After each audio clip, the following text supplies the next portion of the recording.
Are we good? Yeah, you go ahead and Okay. go whenever you're ready. 3, 2, 1, go. Damn. That's an interesting start, but I can bring it back. That's another good point too, is the hyena's actions aren't very easily manipulatable, like where they either jump and claw or bite. We haven't really been able to figure out a good way to make them do what we want there. And that's really, really scary on difficult.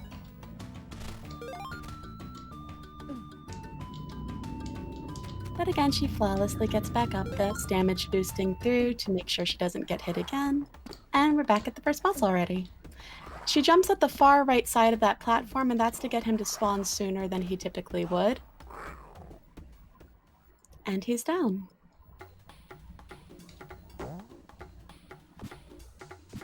This level is notoriously hard, in fact so hard that the only reason... This is a train wreck! Let's go. I'm so sorry, Travis. No, that's fine.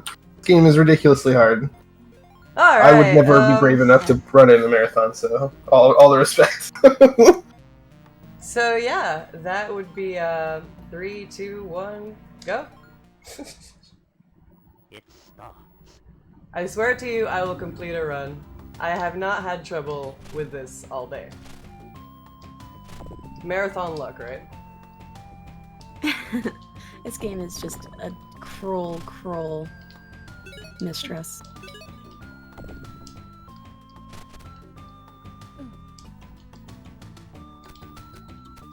And even things such as the path that she takes are so specific and just optimized. There's so much that goes into this that you would just never ever know.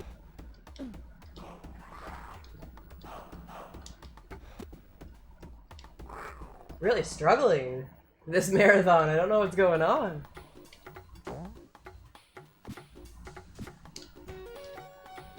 Oh my god, this is actually my nightmare right now. Holy shit, I'm just gonna keep going. I'm gonna get it right, That's I the promise. other thing to note.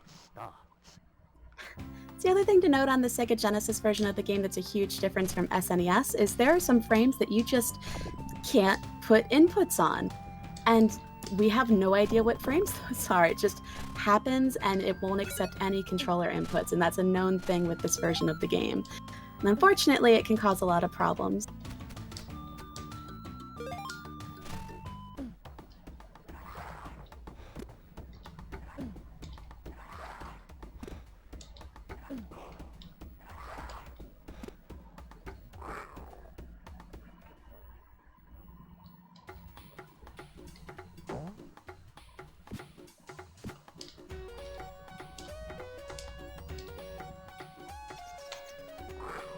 So this level was specifically designed so that you couldn't beat the game in one rental period, and that's why it's notoriously hard.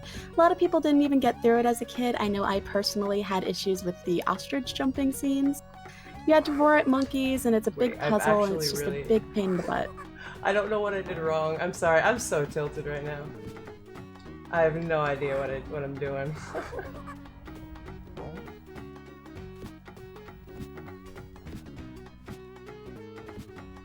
Okay. Now that I've got my head on straight a little bit, I'm gonna finish this run, I swear. So at this point, this part is always the same, which is great because it would be awful if it wasn't. You'll see her doing a series of jumps and ducks and double jumps, and all of those are have to be well timed. It's definitely possible to run into different things and to get knocked off of your ostrich, and then you have to start all over. Yeah. The jump she did getting to that hippo head is called hippo jump, and it's notoriously difficult. And she got it first try, which is amazing. In this part here, they kind of trip you up a little. They don't give you the handy guides anymore to let you know what your directions are, so you have to just kind of memorize the pattern. Again, this never changes, but it is kind of difficult, just trying to get it in time. The double jumps, especially if you do anything too late, you can get knocked right off. There's also a bug, I believe, that you just won't land on the ostrich, and then that'll soft lock the game.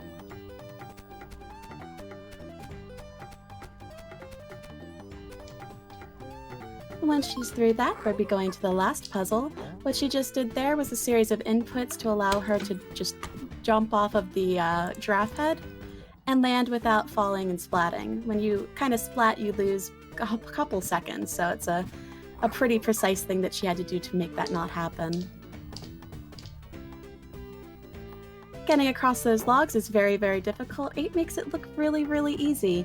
It's very specific timing. If you jump too far or too high, you will land in the water and have to start back from the beginning of this puzzle.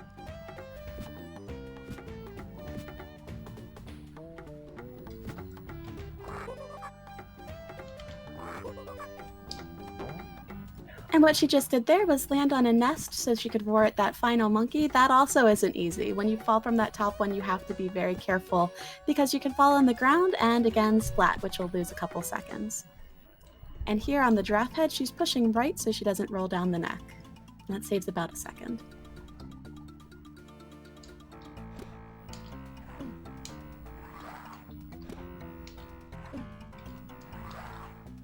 This part in the elephant graveyard is basically a boss. You've got 2 hyenas now at the same time. The way she set it up was so that they would kind of stack on top of each other, allowing her to manipulate her attacks on them to affect both and not just one. Most of the enemies in this level you can skip, but things are definitely a lot more irritating. The buzzards have more hit points, the hyenas have more hit points, so the more you can skip, the better with these.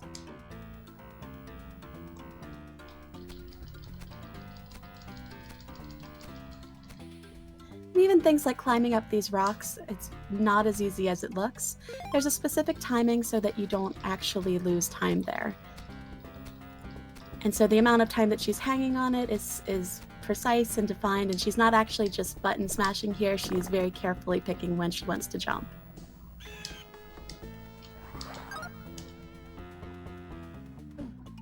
Hopping over those hyenas is a lot more difficult than it actually looks when she does it. It's very precise movements, again, much like the rest of this game, so that you don't hit them and lose time there.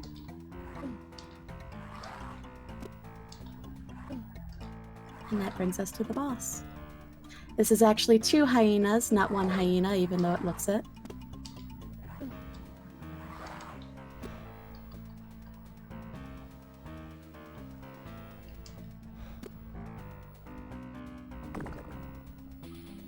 And that is the end of that. And that's probably one of the harder bosses in 8, I don't know if you want to confirm that, but in difficult, I think that's probably the hardest part.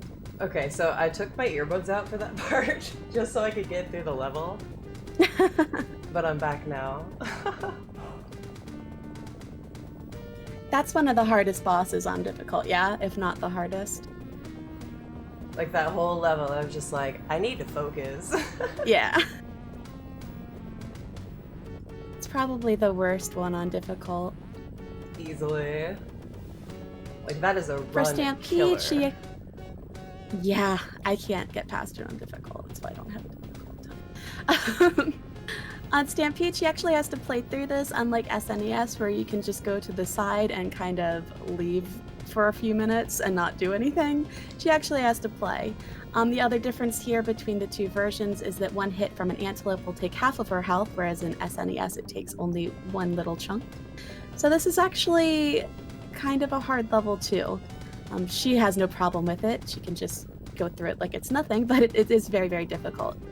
Coming up in the run is a lot of different just aspects of tech that are very important. The jump heights and jump distances are going to be very important going forward, and that's something interesting to note about The Lion King is that jump isn't just jump. It just depends how hard you push it, how long you push it. You can do anything from a short, tiny little hop to a long, long jump, and that's important with the skips coming up. What you see her do there is jump straight to that platform and skip hanging on one of those little ledges. Again, something she makes look very, very easy, but is very difficult. It requires a horizontal jump, which is something she'll be doing a lot, and is not a very easy thing to do.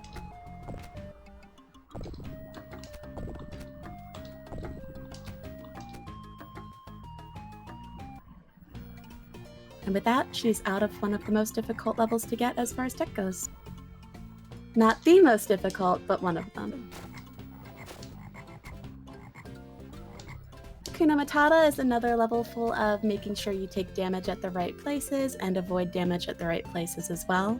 It's again another place where she's going to be timing her jumps up these ledges and completely skipping them in some cases.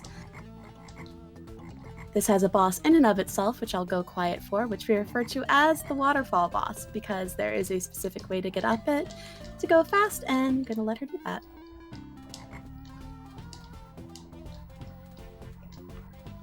I did not get fast waterfall, but I got up it fast enough, so it's all good. See, the funny thing is that's like fast to me. Like you didn't get ultra fast waterfall, but you still got fast waterfall, so. The monkey is notoriously difficult as well. He looks super easy, but he is not. He will slap you off the edge faster than you can say, I guess, the name of the level. You have to try to stay ahead of him. So if you don't stay ahead of him, he starts to throw coconuts at you that you then have to bounce off and into him. And it's just a mess. It's a mess. He'll slap you and end your life. She rolls off the edge there, and that's to save Simba from looking at that butterfly and wasting time. Now we are on to probably one of the most technically difficult levels. This level's full of ledge swipes and skips, and it's insane, and she goes through it very, very fast.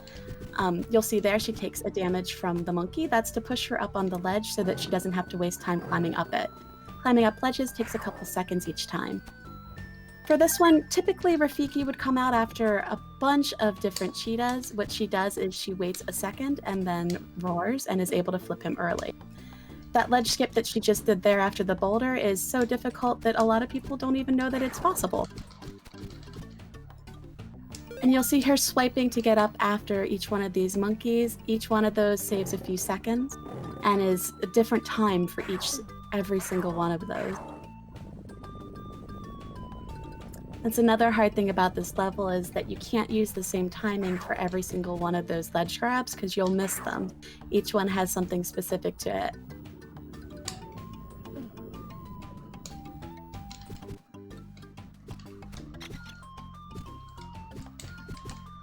It's another very hard one is getting over there. She climbed up this entire thing flawlessly. Boulder skip, man. Can't stand it. Boulder skip's a pain in the butt, but getting it that quickly is still very, very impressive. Then one final skip through that, and she will be out of this level. And that brings us to one of the hardest levels again as a kid. Be prepared. This whole thing was full of bats and lava, but as 8 will be showing you, you can skip the entire level and not have to deal with a single bit of it. At this point, it's just a matter of jumping between the different platforms while the lava rises and avoiding that. Still not in the clear though, as you'll see there's things falling from the sky. If you get hit by those, it'll take away some health, and it's very easy to die to this part. And as the level progresses, you're going to start seeing things falling to block these lava spouts. If you get hit by one of those, it's an instant kill.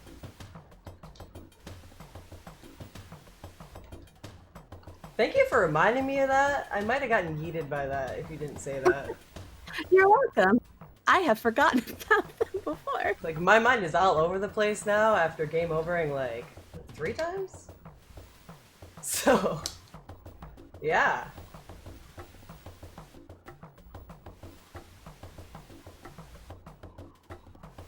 Pretty solid run since then though, not bad.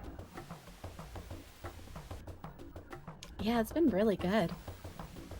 You flew up those ledge skips. That section sucks. This brings us to Simba's Return, which is a giant maze. Thankfully, we know where to go. In here, you'll be seeing a lot of different hyenas, and you'll see 8's killing them in what looks like one attack. It's actually 5 swipes that she has to do in quick succession in order to kill them. It's not as easy as it looks. A lot of this game, I feel like I'm just repeating this, but it's so true. It's not as easy as 8 is making it look. She's optimized so much of this game, and it makes it look so much better than it actually is. It's very hard to get those. What she's doing here is a 3-stack, and that's to allow all 3 hyenas to stack into one so that she can 5-swipe them and be out of there without having to deal with each one individually. These ones too are very specific. She has to jump on one and then quickly jump to the other, or else it will jump on her.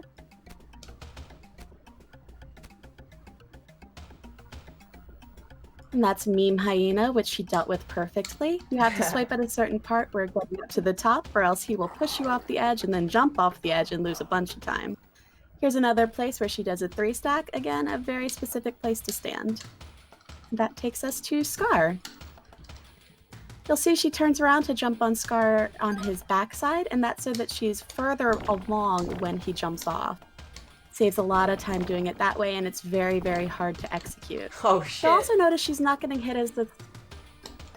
Whoops. Maybe I can still save it and don't have to do the beginning again. Hey, you've got this.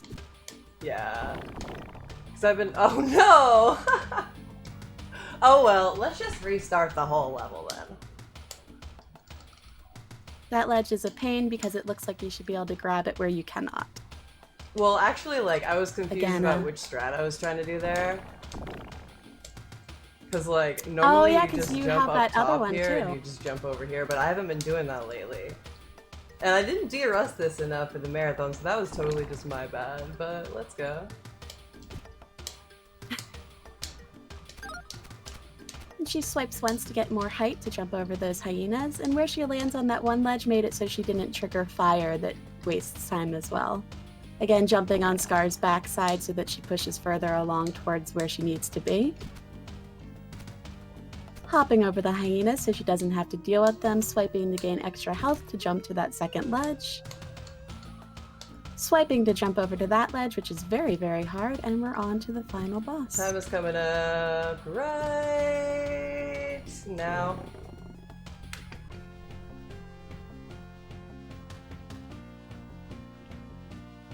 Well, that was a train wreck.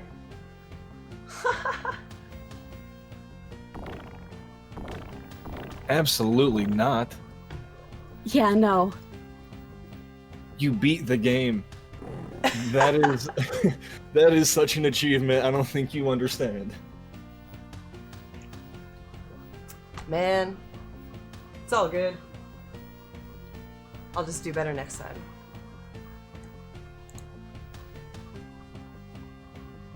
Alright, so before we move on, I would like to thank you ladies for the amazing run here of The Lion King. Thank you for having us. And this wraps Yeah, up thank the you. Disney block. And it wraps up my hosting shift. I'm Kick-Ass Pancakes. I'm going to send the mic over to Liz. Hi, I'm Liz.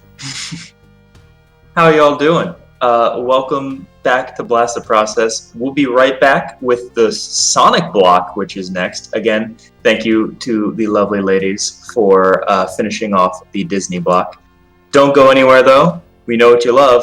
Next up is Sonic, and we'll be right back.